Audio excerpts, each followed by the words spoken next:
السلام عليكم ورحمة الله وبركاته.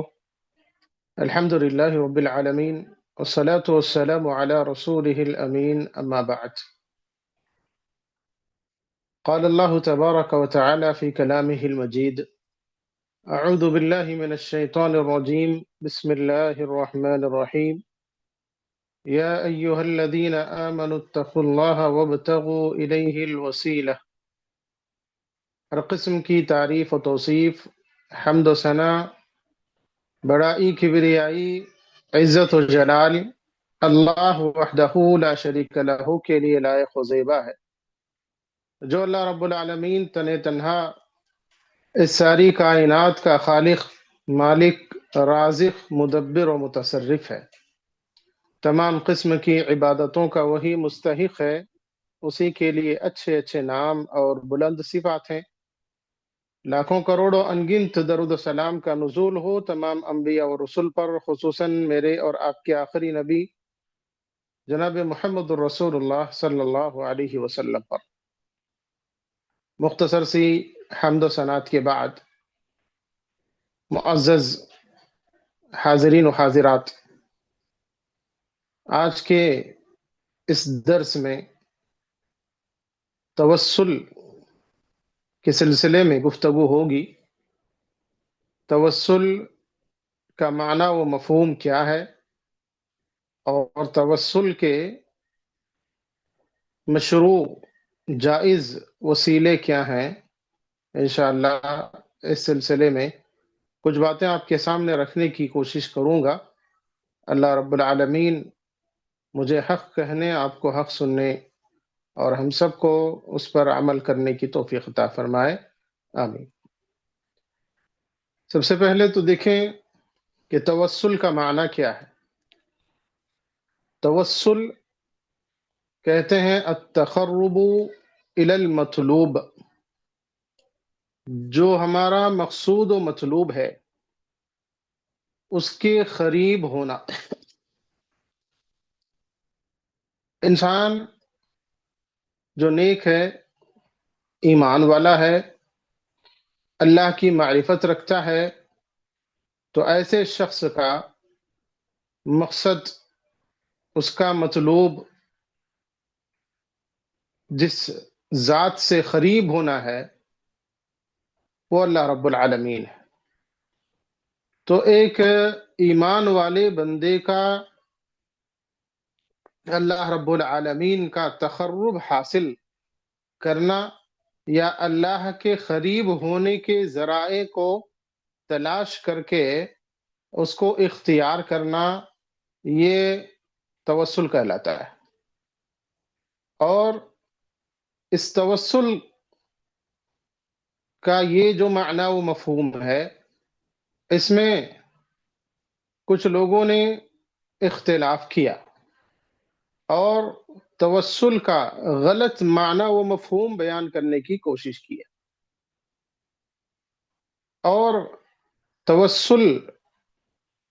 یعنی اللہ سے قریب ہونے کے جو جائز اور درست مشروع وسیلے ہیں، ان کو چھوڑ کر کے دوسرے وسائل کو اختیار کرنا، اور پھر اس پر ایسے دلائل پیش کرنا جو کہ ان کے خود مخالف ہیں، یہ بڑا پریشان کن معاملہ ہے۔ توسل اور وسیلے کے سلسلے میں اللہ رب العالمین نے بیان فرمایا کہ یا ایھا الذین وابتغوا الیہ الوسیلہ، اور اللہ تبارک و تعالیٰ کا تقرب تلاش کرو، اللہ کا تقرب حاصل کرنے کی بھرپور کوشش کرو۔ وجاہدوا فی سبیلہ، اور اس کے راستے میں محنت کرو، جہاد کرو،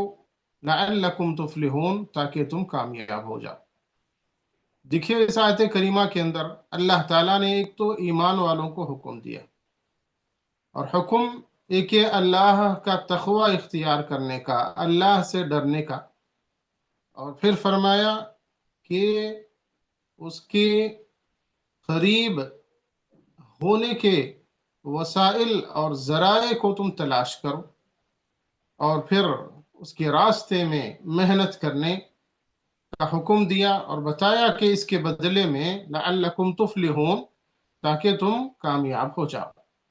تو اللہ کا تقرب حاصل کرنا، اللہ کے قریب ہونے کی کوشش کرنا، یہ ایسے راستوں اور ایسے طریقوں میں سے ہے جو کہ انسان کی کامیابی کے لیے اہم ہے۔ تو لہذا اس آیت کریمہ کے اندر وَابْتَغُوا إِلَيْهِ الْوَسِيلَةَ، اس کا کیا معنی و مفہوم ہے؟ حضرت عبداللہ ابن عباس رضی اللہ تعالیٰ عنہ کی تفسیر امام ابن کثیر رحمہ اللہ نے نقل کیا ہے کہ انہوں نے کہا کہ اے القربت، یعنی تقرب حاصل کرنا۔ اور اسی طریقے سے امام شنقیطی رحمہ اللہ نے اپنی تفسیر اضواء البیان کے اندر یہ ذکر کیا ہے کہ علماء کرام کا اس بات پر اجماع ہے کہ یہاں پر وسیلے کا مطلب، وسیلے سے مراد تقرب الی اللہ ہے، یعنی اللہ تبارک و تعالیٰ کی قربت حاصل کرنا ہے۔ اور اللہ تبارک و تعالیٰ کی قربت کیسے حاصل ہوگی؟ انہوں نے کہا کہ امتثال اوامر اللہ، اللہ تبارک و تعالیٰ کے احکامات کی پابندی، اوامر پر آدمی عمل کرے اور اجتناب کرے ان چیزوں سے، بچے ان چیزوں سے جس سے اس کو منع کیا گیا ہے، جس سے اس کو روکا گیا ہے، نواہی سے اجتناب کرنا۔ اور اسی طریقے سے یہ کام، یعنی اللہ نے جو حکم دیا وہ کیسے معلوم ہوگا، اور اللہ تعالیٰ نے فلاں چیز سے منع کیا وہ کیسے معلوم ہوگا؟ وہ اللہ کے نبی صلی اللہ علیہ وسلم پر ایمان لانے سے پتہ چلتا ہے۔ تو لہذا تقرب الی اللہ، اللہ کی قربت حاصل کرنے کے لیے انسان کو وہ کام کرنا چاہیے جو اللہ تبارک و تعالیٰ نے کرنے کا حکم دیا ہے، اور ان چیزوں سے بچے رہنا چاہیے جن سے بچنے کا اللہ تعالیٰ نے حکم دیا ہے۔ اور یہ احکامات، اوامر و نواہی اللہ کے نبی محمد صلی اللہ علیہ وسلم کے ذریعے سے ہم تک پہنچائے گئے ہیں۔ اللہ نے آپ کو پیغمبر، رسول، قاصد بنا کر کے اس دنیا کے اندر مبعوث کیا۔ تو اس طریقے سے اللہ رب العالمین تک یا اللہ کی قربت حاصل کرنے کا یہ ذریعہ ہو سکتا ہے، بلکہ یہی وہ واحد ذریعہ ہے جس کے ذریعے سے انسان اللہ تبارک و تعالیٰ کا تقرب حاصل کرتا ہے اور اللہ تبارک و تعالیٰ کی رضا کا مستحق بن سکتا ہے۔ اور اسی میں یا اسی کی ضمن میں وہ تمام اعمال صالحہ، وہ تمام تر نیکیاں ہیں جو انسان کرتا ہے، تو ان نیکیوں کے ذریعے سے بھی وہ اللہ تبارک و تعالیٰ کا تقرب حاصل کرتا ہے۔ تو لہذا اس آیت کریمہ کا جو معنی و مفہوم ہے، اس آیت کریمہ کے اندر وَابْتَغُوا إِلَيْهِ الْوَسِيلَةَ کا جو معنی و مفہوم ہے ہمارے سامنے آ چکا ہے کہ اللہ رب العالمین نے بندوں کو نبی کے ذریعے سے جو پیغام دیا ہے اس پیغام کو قبول کرنا، اس پر عمل کرنا، اس کے مطابق زندگی گزارنا، اور اس میں موجود اوامر کو بجا لانا اور اس میں موجود نواہی سے اجتناب کرنا، یہ مکمل طریقے سے تقرب الی اللہ کا ذریعہ ہے۔ تقرب الی اللہ یعنی اللہ سے قریب ہونے کا ذریعہ ہے۔ اور اسی طریقے سے جو توسل اور وسیلے کا غلط معنی بیان کرتے ہیں ان لوگوں کا حال یہ ہے، وہ کہتے ہیں کہ بھئی ہم ان اولیاء، ان اتقیاء یا ان بزرگوں کو اس لیے مانتے ہیں، یا اس لیے ان کی خبروں کا طواف کرتے ہیں، یا ان میں سے جو زندے ہیں ان کے پیروں تک چھو لیتے ہیں، گویا کہ وہ ان کی عبادت بھی کر لیتے ہیں۔ اور جب پوچھا جاتا ہے تو ان کا جواب یہ ہوتا ہے کہ یہ تو ایک ذریعہ ہے اللہ تک پہنچنے کا، اور تقرب اللہ کا یہ تو ایک ذریعہ ہے، اس لیے ہم اس کو انجام دیتے ہیں۔ یہ کفر کا اصول ہے، یہ کفر کا اصول ہے جس کو اللہ رب العالمین نے قرآن مجید کے اندر بیان فرمایا ہے کہ مشرکین اور کفار جو غیر اللہ کی پوجا پاٹ کیا کرتے تھے، جب ان سے کہا جاتا کہ تم ایسا کیوں کرتے ہو، تو وہ کہتے تھے ما نعبدهم الا لیقربونا الی اللہ زلفا، ہم تو ان کی عبادت اس لیے کرتے ہیں کہ یہ ہم کو اللہ تبارک و تعالیٰ سے قریب کر دیں،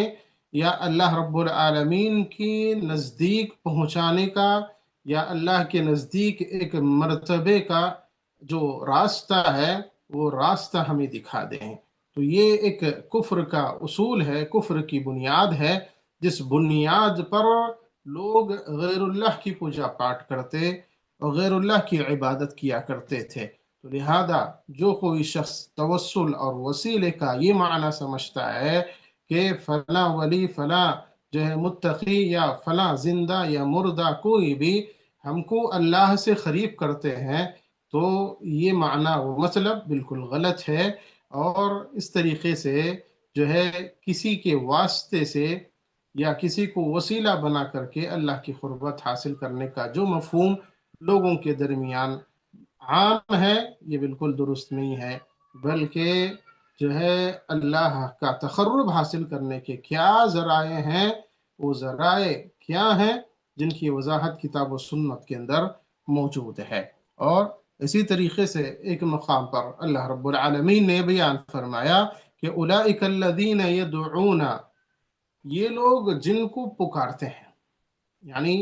جو توسل کا غلط مفہوم سمجھتے ہیں اور کہتے ہیں کہ فلاں ولی، فلاں متقی، فلاں زندہ یا فلاں مردہ ہم کو اللہ تعالیٰ سے قریب کر دیں گے، یا ہماری دعا کو اللہ تعالیٰ تک پہنچائیں گے، یا ہمارے حاجات اور ضروریات کو اللہ کے سامنے رکھیں گے، اور یہ سمجھنا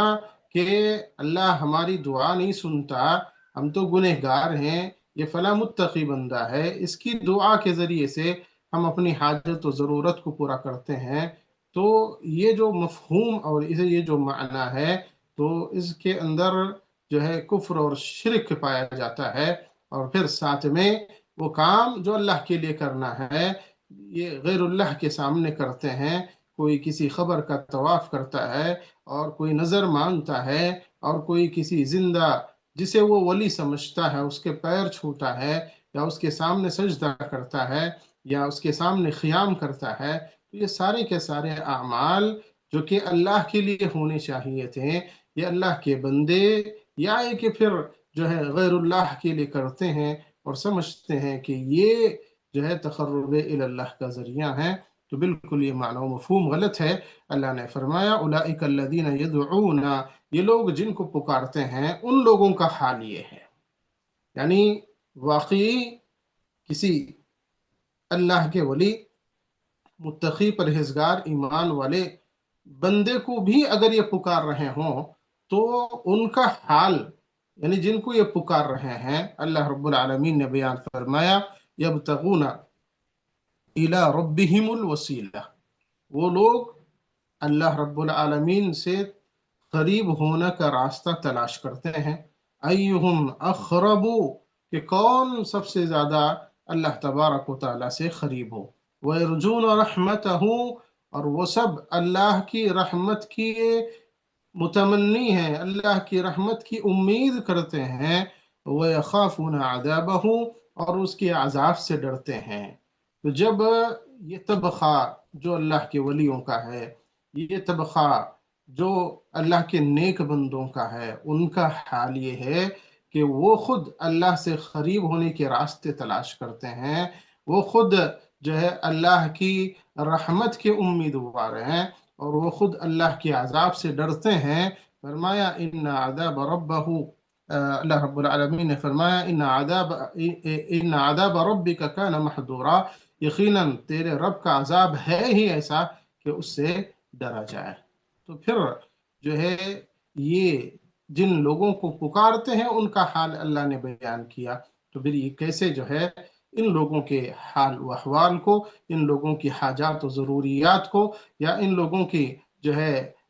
پکار کو یا مانگ کو کیسے وہ اللہ کے سامنے پیش کر سکتے ہیں؟ یہ کسی بھی طرح سے جو ہے نامناسب ہے، اور جو ہے جو شخص خود اللہ سے قریب ہونے کے لیے جتن کر رہا ہو، تو پھر کوئی آدمی اس سے کہے کہ بھئی مجھے بھی قریب کر دے، تو یہ بالکل جو ہے غیر درست بات ہے اور سمجھ سے باہر والا معاملہ ہے، اور شرعی نقطہ نظر سے بھی جو ہے اس طریقے سے کسی کی قربت حاصل نہیں کی جا سکتی۔ اور اللہ رب العالمین کا تقرب حاصل کرنا ہے تو وہ ولی، وہ نیک بندے، وہ مومن اور وہ اللہ والے لوگ جو راستہ اختیار کر کے اللہ کے قریب ہوئے ہیں، ہمیں بھی وہی راستہ اختیار کر کے اللہ کے قریب ہونا پڑے گا، اور جو ہے اس قسم کے غلط معنی و مفہوم سے ہمیں بچنا پڑے گا۔ لہذا کتاب و سنت سے یہ مفہوم ہمیں واضح طور پر معلوم ہوتا ہے کہ اللہ کا تقرب حاصل کرنا اور اللہ کے قریب ہونے کے لیے اللہ کی بات ماننا ہے، اور نیک لوگ جو راستہ اختیار کر کے اللہ رب العالمین کا تقرب حاصل کرنے کی کوشش کرتے رہے ہیں، ہمیں بھی ایسے ہی کرنے کی کوشش کرنا ہے۔ کتاب و سنت کے اندر مشروع اور جائز راستے، طریقے، وسیلے بتائے گئے ہیں کہ جن کو اختیار کر کے آدمی اللہ رب العالمین کا تقرب حاصل کر سکتا ہے۔ ان کو چھوڑ کر کے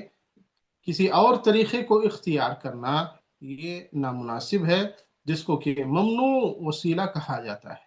تو سب سے پہلے ہم دیکھتے ہیں کہ مشروع وسیلہ کیا ہے اور مشروع وسیلے کے کیا راستے اور طریقے ہو سکتے ہیں۔ تو اس سلسلے میں سب سے پہلی بات ہے کہ اللہ رب العالمین کی اسماء و صفات کا وسیلہ لینا۔ اللہ رب العالمین کے اسماء و صفات اللہ تعالیٰ نے قرآن مجید کے اندر اور پیارے نبی محمد صلی اللہ علیہ وسلم نے احادیث مبارکہ کے اندر اللہ رب العالمین کی جو اسماء و صفات بیان کیے ہیں، ان اسماء و صفات کا وسیلہ لینا اور اس کے ذریعے سے دعا کرنا، یہ شریعت کے اندر جائز ہے، ایک مشروع وسیلہ ہے، یعنی جائز وسیلہ ہے۔ اللہ رب العالمین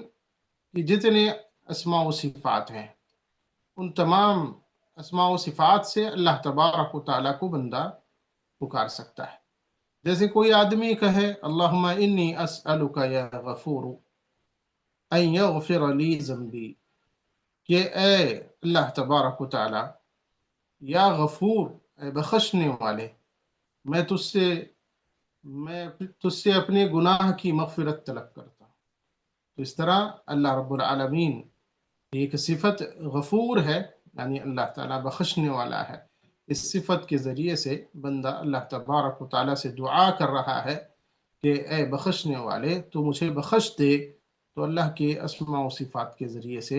آدمی اللہ تبارک و تعالیٰ سے دعا کرے، اللہ کا تقرب حاصل کرے، تو یہ درست اور جائز ہے۔ اس سلسلے میں قرآن مجید خود کہتا ہے، اللہ نے فرمایا وَلِلَّهِ الْأَسْمَاءُ الْحُسْنَى، قرآن مجید کے اندر اللہ رب العالمین نے یہ بیان فرما دیا، واضح کر دیا ہے، وَلِلَّهِ الْأَسْمَاءُ الْحُسْنَى، اور اللہ تبارک و تعالیٰ کے لیے بہترین حسین نام ہے، فَادْعُوهُ بِهَا، تم لوگوں کو چاہیے کہ تم ان ناموں کے ذریعے سے اس کو پکارو، یعنی اللہ تبارک و تعالیٰ کو پکارو۔ تو اللہ تبارک و تعالیٰ کے بہترین نام ہیں، بندوں کو چاہیے کہ اللہ کے ان اسماء و صفات کا وسیلہ لے کر کے اللہ تبارک و تعالیٰ سے دعا کرنے کی کوشش کرے۔ اور وَلِلَّهِ الْأَسْمَاءُ الْحُسْنَى، اللہ نے فرمایا حسنہ یہ صیغہ تفضیل ہے، یعنی کہ اس کے اسماء و صفات حسن و جمال میں دیگر تمام چیزوں سے بہتر ہیں، افضل ہیں، یہ کہنے کا مقصد ہے۔ لہذا انسان اپنی حاجت کے مطابق، اپنی ضرورت کے مطابق اللہ رب العالمین کے اسماء و صفات کو اختیار کرے اور اس کے مطابق اللہ تبارک و تعالیٰ سے دعا مانگے۔ یہ مغفرت چاہتا ہے، تو اللہ رب العالمین غفور ہے، تو اس صفت کے ذریعے سے وہ اللہ تعالیٰ سے جو ہے اپنے گناہوں کی بخشش طلب کرے، اور رحمت کا طلبگار ہے، اللہ کی صفت رحیم ہے، اس کے ذریعے سے اللہ کی رحمت طلب کرے، اور جو ہے اللہ رب العالمین کی جتنی صفات اور جتنے نام ہیں، ان ناموں کا جو معنی و مفہوم ہے، اس معنی اور مفہوم کو سمجھتے ہوئے اپنی حاجت و ضرورت کے مطابق اللہ تبارک و تعالیٰ سے دعا کرے، اس میں کوئی حرج نہیں ہے۔ اللہ کے نبی صلی اللہ علیہ وسلم نے بھی یہ بیان فرمایا ہے، ان للہ تسعۃ و تسعین اسما، اللہ کے 99 نام ہیں، من احصاها دخل الجنہ، جو شخص ان کو گنتا ہے تو وہ جنت میں داخل ہوگا۔ گننے کا کیا مفہوم ہے؟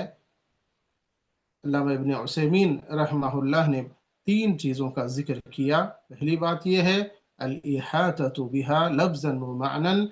لفظی اعتبار سے بھی اور معنوی اعتبار سے بھی اس کا احاطہ کرنا، یعنی لفظی و معنوی اعتبار سے اس کو معلوم کرنا اور سمجھنا ہے۔ اور دوسری بات یہ ہے کہ دعاء اللہ بہا، ان اللہ کے ناموں اور صفات کے ذریعے سے اللہ تبارک و تعالیٰ کو پکارنا، اللہ تبارک و تعالیٰ سے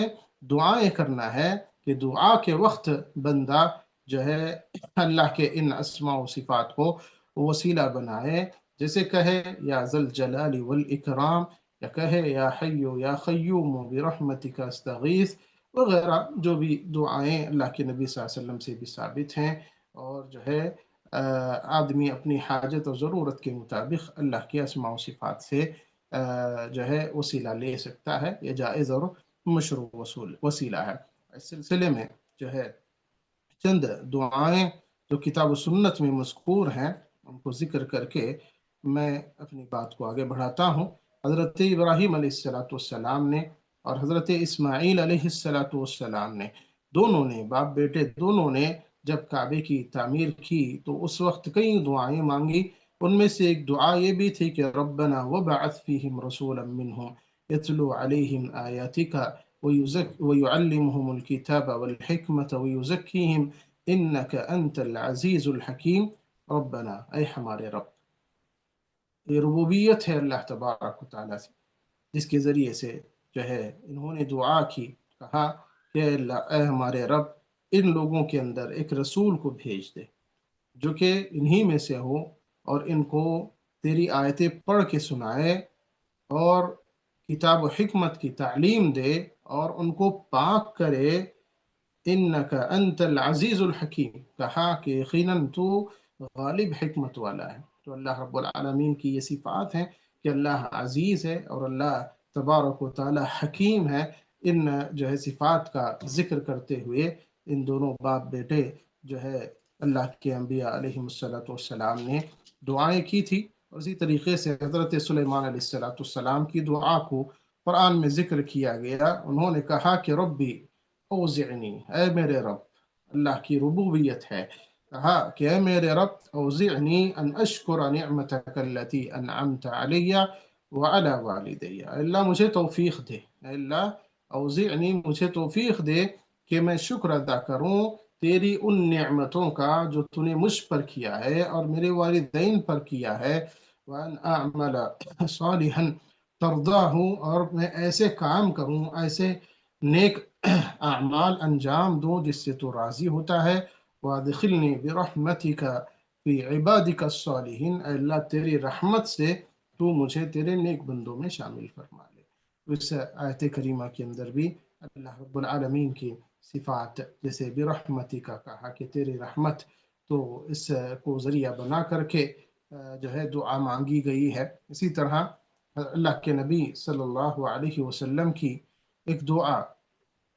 جس کو حضرت عبداللہ ابن عباس رضی اللہ تعالی عنہ نے بیان کیا ہے، کہتے ہیں اللہم انی اعوذ بعزتک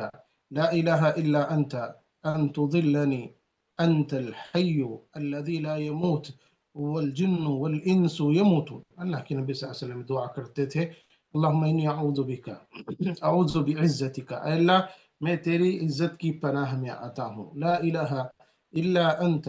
تیرے علاوہ کوئی حقیقی معبود نہیں ہے، ان تضلنی، کہ تو مجھے گمراہ کر دے، انت الحی الذی لا يموت، اللہ تو ایسا زندہ ہے کہ نہیں مرتا ہے، والجن والانس یموتون، جن و انس مرتے ہیں۔ اللہ کے نبی صلی اللہ علیہ وسلم نے اللہ تبارک و تعالیٰ کی عزت، صفت عزت کو جو ہے وسیلہ بنایا، اور جو ہے اس کے ذریعے سے پناہ طلب کی، اور اسی طرح اللہ رب العالمین کی صفت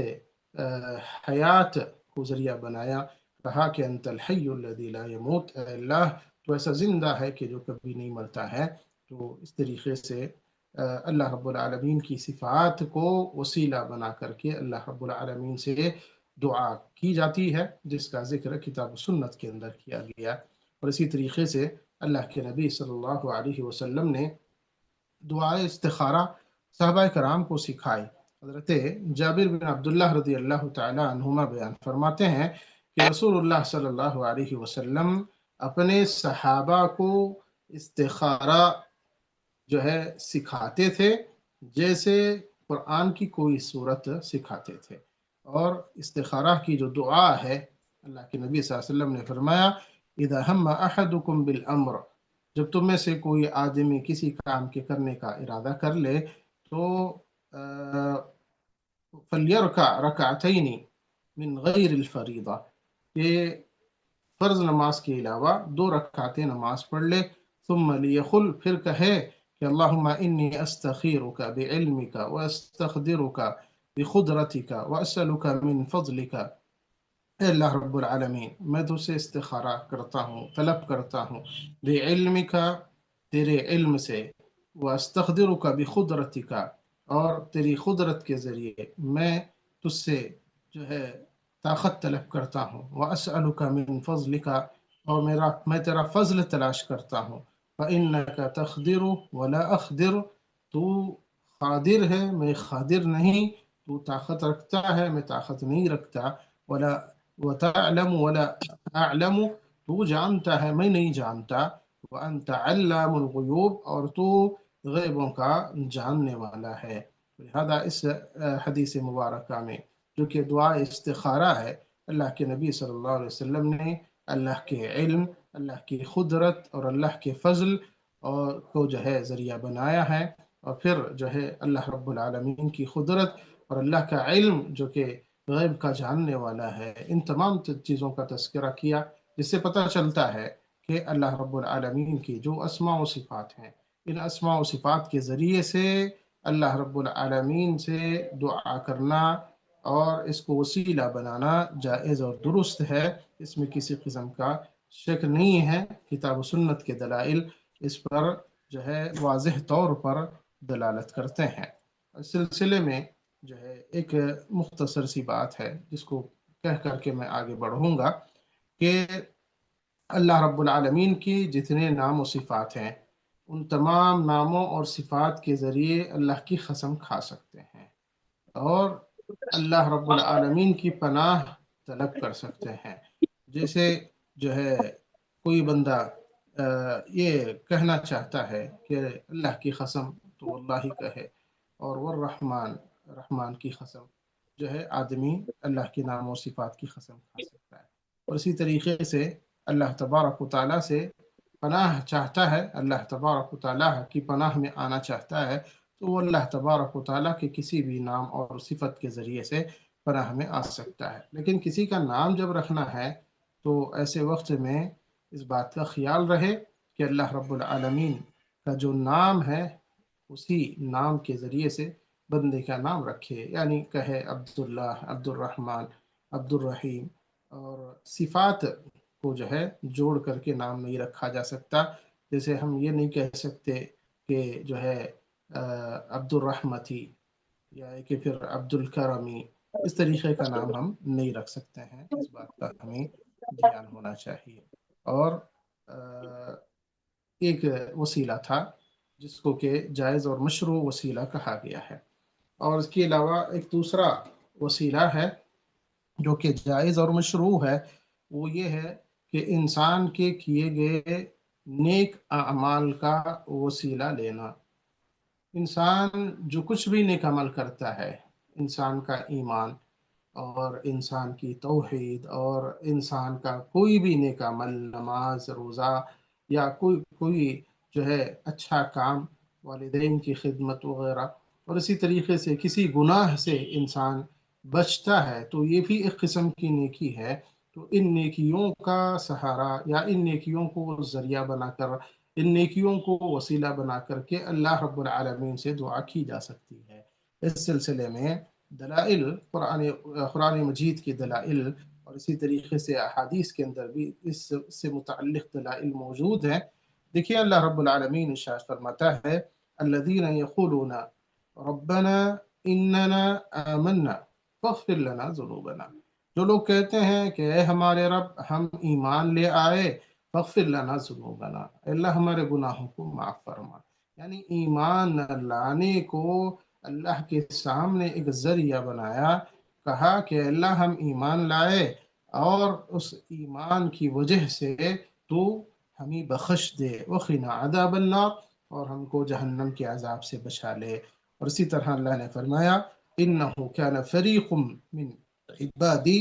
میرے بندوں میں سے ایک گروہ جماعت کہتی ہے یقولون ربنا آمنا فاغفر لنا وارحمنا وانت خیر الراحمین، کہتے ہیں بندے اللہ رب العالمین کے کہ اے ہمارے رب ہم ایمان لائے، فاغفر لنا، اللہ ہماری بخشش فرما، ورحمنا، اللہ ہم پر رحم فرما، وانت خیر الراحمین، اور تو بہترین رحم کرنے والا ہے۔ لہذا ان دونوں آیتوں کے اندر ایمان کا وسیلہ لیا گیا کہ اللہ ہم ایمان لائے، ہمارے گناہوں کو بخش دے، ہم پر رحم کر، اللہ تو بہترین رحم کرنے والا ہے۔ اور اس سلسلے میں حدیث کے اندر حضرت بریدہ بن الحصیب الاسلمی رضی اللہ تعالیٰ عنہ بیان فرماتے ہیں کہ اللہ کے نبی صلی اللہ علیہ وسلم نے ایک آدمی کو یہ دعا کرتے ہوئے سنا۔ وہ آدمی دعا کر رہا تھا اللہم انی اسألک بانی اشہد انت اللہ لا الہ الا انت، وہ کہہ رہا تھا کہ اللہ میں گواہی دے رہا ہوں، یعنی شہادت جو ہے توحید کی گواہی اور شہادت یہاں مقصود ہے۔ کہتا ہے کہ اشہد انت اللہ لا الہ الا انت، اے اللہ میں گواہی دیتا ہوں کہ تو ہی الہ ہے، معبود ہے، تو ہی اللہ ہے، اور تیرے علاوہ کوئی معبود حقیقی نہیں ہے۔ الاحد الصمد الذی لم یلد ولم یولد ولم یکن لہ کفوا احد، اور ایسا اکیلا اللہ تبارک و تعالی الاحد احد ہے، الصمد بے نیاز ہے، اور الذی لم یلد ولم یولد جس کی نہ کوئی جو ہے اولاد ہے، نہ اس کے ماں باپ ہیں، ولم یکن لہ کفوا احد، اور اس کا کوئی ہمسر اور شریک بھی نہیں ہے۔ یہ دعا جو ہے ان کلمات کے ذریعے سے وہ دعا کر رہا تھا۔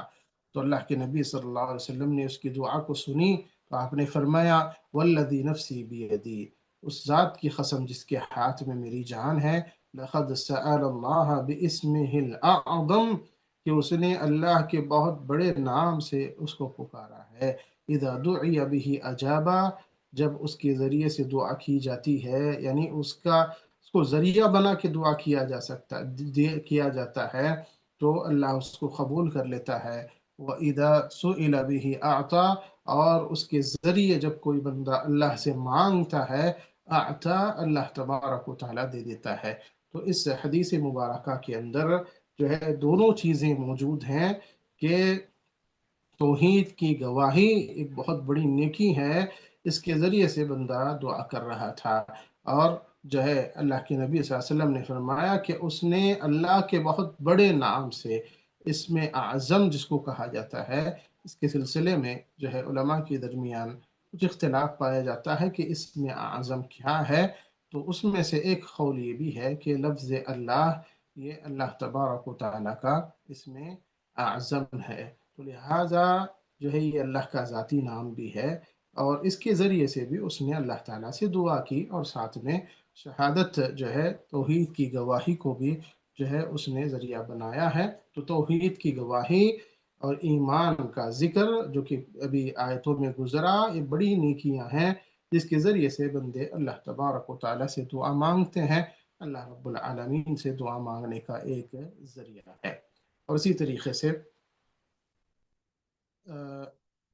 حضرت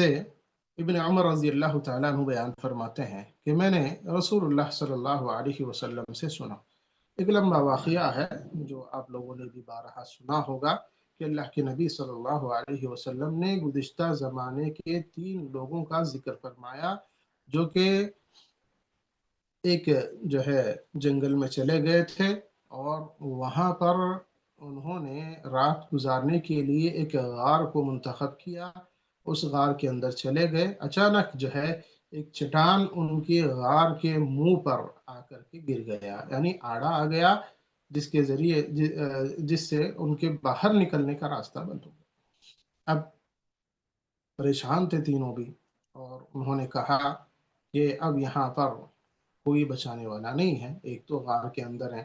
اور ایک تو جنگل کا معاملہ ہے، لہذا انہوں نے کہا کہ اپنے نیک کاموں کو یاد کرو اور ان نیک کاموں کے ذریعے سے اللہ تعالیٰ سے دعا کرو، یہاں وہی چیزیں کام آنے والی ہیں۔ پھر انہوں نے جو ہے دعائیں کیں۔ پہلا شخص جو ہے وہ تھا جو اپنے بوڑھے ماں باپ کی خدمت کیا کرتا تھا، اس نے کہا کہ اللہ تبارک و تعالیٰ، میں شام میں جب بھی جاتا تو سب سے پہلے ماں باپ کو جو ہے دودھ پلایا کرتا تھا، اور پھر اس کے بعد میرے بال بچے اور غلام وغیرہ دودھ پیتے تھے۔ میں ایک دن کسی کام سے جو ہے تاخیر سے گھر پہنچا، میرے ماں باپ سو گئے تھے، اور پھر جو ہے میں دودھ لے کر کے میرے ماں باپ کے پاس بیٹھا رہا یہاں تک کہ صبح ہو گئی، اور پھر اس نے کہا کہ اللہ، میں نے ایک کام صرف تیری رضا کے لیے کیا ہے، کہ ماں باپ کی خدمت اور ماں باپ کو جو کھلانے پلانے کی ذمہ داری کا احساس تھا، اور تیرا حکم سمجھ کر کے تیری رضا کے لیے میں نے ایک کام کیا تھا، تو لہذا جو ہے وہ چٹان کا جو راستہ تھا تھوڑا سا کھل گیا۔ پھر اس کے بعد دوسرا شخص جو ہے وہ تھا جس نے اپنے چچا زاد بہن سے، چچا کی بیٹی سے گناہ کرنے کا ارادہ رکھا تھا، وہ اسے بہت زیادہ پسندیدہ بھی تھی لیکن اس نے انکار کر دی تھی، لیکن وہ کہتا ہے کہ اللہ، ایک سال ایسا ہوا کہ قحط پڑا، پھر وہ لڑکی میرے پاس آئی اپنی حاجت و ضرورت لے کر کے، تو 120 دینار جو ہے میں نے اسے دیے اس شرط پر کہ وہ میرے ساتھ تنہائی میں خلوت میں گناہ کرے گی۔ وہ مان تو گئی تھی، لیکن جب جو ہے وہ موقع آیا کہ ہم دونوں تنہا تھے، اور جو ہے اس گناہ کا راستہ بالکل آسان تھا، اور اس شرط پر وہ جو ہے میرے پاس آئی بھی تھی، لیکن اس نے کہا کہ اللہ سے ڈر اور اس مہر کو بغیر حق کے نہ کھول، تو بندہ کہتا ہے کہ میں نے اس گناہ کو ترک کر دیا۔ اللہ، اس گناہ کو میں نے ترک کیا، وجہ یہ تھی کہ اللہ، تیرا ڈر مجھے ہو گیا تھا، اللہ تیری رضا کے لیے میں نے یہ گناہ چھوڑا تھا، تو لہذا اللہ رب العالمین نے جو ہے اس کی دعا پر کچھ اور راستہ کھول دیا۔ پھر ایک تیسرا آدمی جو کہ ایک مزدور کی مزدوری اس کے پاس رہ گئی تھی، وہ مزدوری لیے بغیر چلا گیا تھا، تو اس نے کہا کہ اللہ، اس مزدور کی مزدوری میرے پاس رہ گئی تھی، اور اس مزدور کی مزدوری میں نے استعمال نہیں کی، اور جو ہے میں نے اس کو جو ہے پھیلایا، یعنی اس سے کوئی چیز خریدی، پھر اس سے جو نفع حاصل ہوتا رہا کوئی اور چیز خریدی، تو اس طریقے سے جو ہے جب چند دن بعد جو ہے وہ میرے پاس آیا اپنی مزدوری طلب کرتے ہوئے، تو میں نے کہا کہ یہ اونٹ، گائے، بکری اور یہ غلام، یہ سب ہے، یہ تیری مزدوری ہے، تو لے جا۔ تو جو ہے وہ لے گیا اور اس میں سے کوئی چیز نہیں چھوڑا۔ پھر بندہ کہتا ہے کہ اللہ، یہ سب میں نے تیری رضا کے لیے کی ہے، تو جو ہے تو میری مدد فرما، تو وہ غار کا جو ہے راستہ اتنا کھل جاتا ہے کہ وہ وہاں سے نجات پا سکتے ہیں۔ اس حدیث مبارکہ کے ذریعے سے بتانا مقصد یہ ہے کہ آدمی اپنے اعمال صالحہ، نیک اعمال کا توسل اختیار کر کے اللہ تبارک و تعالیٰ سے دعا کر سکتا ہے، اور جو ہے ایک تیسرا ذریعہ اور وسیلہ جو کہ جائز اور مشروع ہے، وہ یہ ہے کہ کسی نیک آدمی کی دعا سے توسل لے، یعنی کسی نیک آدمی سے دعا کروائیں۔ اس سلسلے میں جو ہے اللہ رب العالمین نے قرآن مجید کے اندر حضرت یوسف علیہ السلام کے بھائیوں سے متعلق بیان فرمایا، قالوا یا ابانا، انہوں نے کہا کہ اے ہمارے ابا جان، استغفر لنا ذنوبنا، ہمارے گناہوں کی معافی کے لیے آپ دعا کیجئے، انا کننا خاطئین، ہم لوگ خطا کار تھے۔ تو کسی آدمی کو جو کہ نیک اور پارسا سمجھتے ہیں اور ایمان والا بندہ ہے، اللہ کا نیک بندہ ہے، تو اس سے کہنا کہ ہمارے لیے دعا کیجئے، تو یہ بھی جائز اور درست ہے، اور جائز اور درست وسیلہ ہے۔ تو اس کی دعا کے ذریعے سے بندہ اللہ تبارک و تعالیٰ سے جو ہے دعا کرے یا کرائے، تو یہ جائز اور درست ہے۔ اس سلسلے میں جو مشہور حدیث ہے، حضرت انس رضی اللہ تعالیٰ عنہ بیان فرماتے ہیں کہ عمر بن خطاب رضی اللہ تعالیٰ عنہ کے دور خلافت میں جو ہے قحط کا معاملہ ہوتا، تو کہتے ہیں کہ کان اذا قحط استسقى بالعباس بن عبد المطلب، کہ جب قحط کا معاملہ ہوتا تو عباس ابن عبد المطلب جو اللہ کے نبی صلی اللہ علیہ وسلم کے چچا تھے، ان سے جو ہے بارش طلب کرنے کے لیے کہا جاتا۔ فقال اللهم انا كنا نتوسل اليك بنبينا، اللہ جب تک ہمارے درمیان پیارے نبی محمد صلی اللہ علیہ وسلم زندہ رہے تو ہم لوگ جو ہے ان سے دعا کرواتے، اور فیسقینا، ہمارا رب ہمیں جو ہے بارش عطا فرماتا۔ وَإِنَّا نَتَوَسَّلُ إِلَيْكَ بِعَمِّ نَبِيِّنَا فَاسْقِنَا، اور اب ہم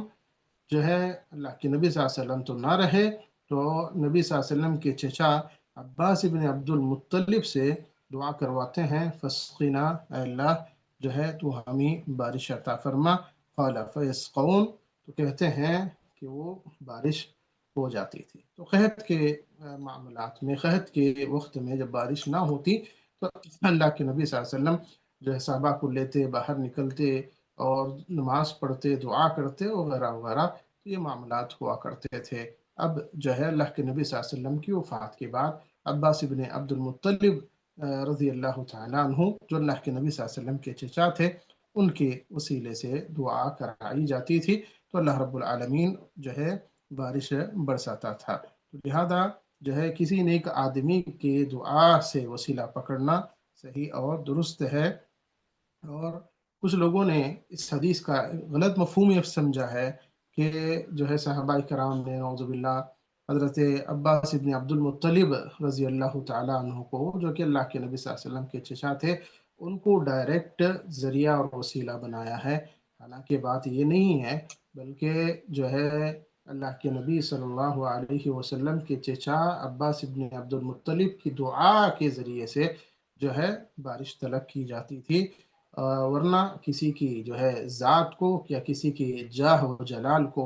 وسیلہ بنا کے مانگنا ہوتا تو صحابہ کرام خود ڈائریکٹ اللہ کے نبی صلی اللہ علیہ وسلم کے واسطے ہی سے مانگتے۔ لیکن جو ہے نبی علیہ الصلوۃ والسلام کا درجہ اتنا اونچا ہونے کے باوجود بھی جو ہے آپ کی وفات کے بعد آپ کے توسط سے یا آپ کے توسل سے دعا کرنا جائز اور درست نہیں تھا، جسے صحابہ کرام نے جو ہے اچھی طرح سمجھا، اور انہوں نے عباس بن عبد المطلب رضی اللہ تعالیٰ عنہ، جو آپ علیہ الصلوۃ والسلام کے چچا ہیں، ان کے ذریعے سے جو ہے دعا کروائی تھی۔ تو لہذا